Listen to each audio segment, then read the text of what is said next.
Discuss करेंगे CAG यानी controller and auditor general के बारे में इंडिया के।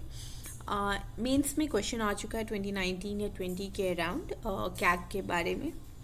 ठीक है, काफ़ी इंपॉर्टेंट इंस्टीट्यूशन है, काफ़ी न्यूज़ में रहता है एवरी नाउ एंड देन। अभी भी दिल्ली असेंबली को लेके न्यूज़ में था। ठीक है, तो कंट्रोलर एंड ऑडिटर जनरल क्या होता है? आर्टिकल 148 में मेंशन है इंडियन कॉन्स्टिट्यूशन के। काफ़ी इंपॉर्टेंट रोल प्ले करते हैं फाइनेंशियल एडमिनिस्ट्रेशन में कंट्री के।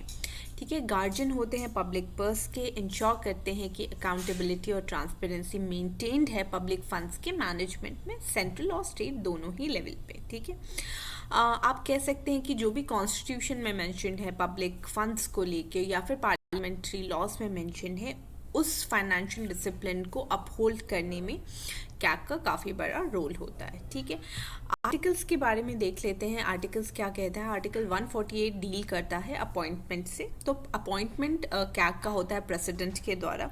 ठीक है, टर्म्स जो होते हैं टेन्योर के कितने दिन तक रहेंगे वो डिटरमाइन होता है पार्लियामेंट से।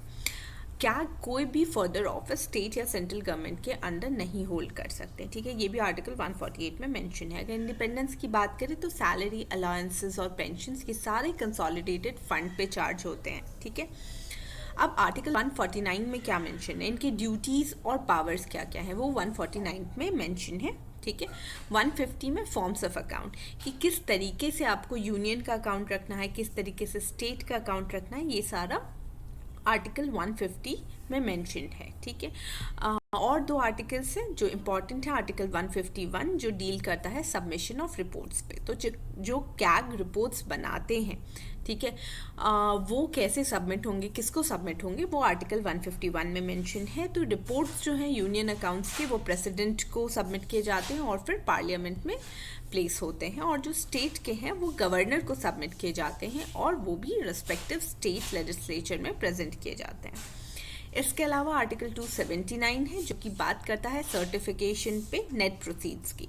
तो कैग सर्टिफाई करते हैं नेट प्रोसीड्स, टैक्सेस और ड्यूटीज़ का, जो कि फाइनल होता है और बाइंडिंग होता है। ठीक है, ड्यूटीज़ एंड पावर्स क्या है? जैसे मैंने बताया टेन्योर इनका 6 इयर्स होता है या फिर अंटिल एज ऑफ 65, जो भी पहले आ जाएगा। 65 इयर्स के हो गए पहले तो उनका टेन्योर खत्म हो जाएगा। अगर रिमूवल की बात करें तो रिमूवल सेम प्रोसेस होता है जैसे सुप्रीम कोर्ट के जज के रिमूवल का प्रोसेस होता है। रेजिग्नेशन प्रेसिडेंट को एड्रेस करके लिख सकते हैं। और सर्विस कंडीशंस की बात करें तो इसको वैरी नहीं कर सकते कैग के डिसएडवांटेज के लिए अपॉइंटमेंट के बाद, कि अपॉइंटमेंट के बाद आपने चेंज कर दिया कि नहीं ये सर्विस कंडीशंस होनी चाहिए, ऐसा नहीं हो सकता है। ठीक है, तो ये एक सर्विस कंडीशन इंडिपेंडेंस भी देता है इनको, ताकि ये कोई रिपोर्ट्स पब्लिश कर सके और कोई एक्शन ना लिया जाए, थिंग्स लाइक दैट। ठीक है, नेक्स्ट बात करते हैं।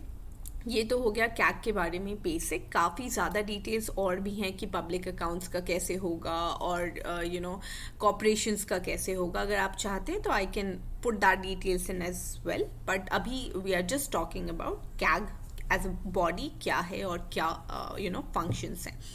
अब देख लेते हैं ब्रीफली कॉन्स्टिट्यूशनल बॉडीज़ के बारे में। तो इंडिया में 11 कॉन्स्टिट्यूशनल बॉडीज़ हैं। Election commission, UPSC, state public service commission, finance commission, GST council, SC और एसटी के लिए जो नेशनल कमिटीज़ हैं, बैकवर्ड क्लास के लिए जो कमेटी है, special officer for linguistic minorities, इसके अलावा कैग और अटॉर्नी जनरल ऑफ इंडिया, ये सारी कॉन्स्टिट्यूशनल बॉडीज़ हैं। कॉन्स्टिट्यूशनल बॉडीज़ और स्टैट्यूटरी बॉडी में डिफरेंस क्या है?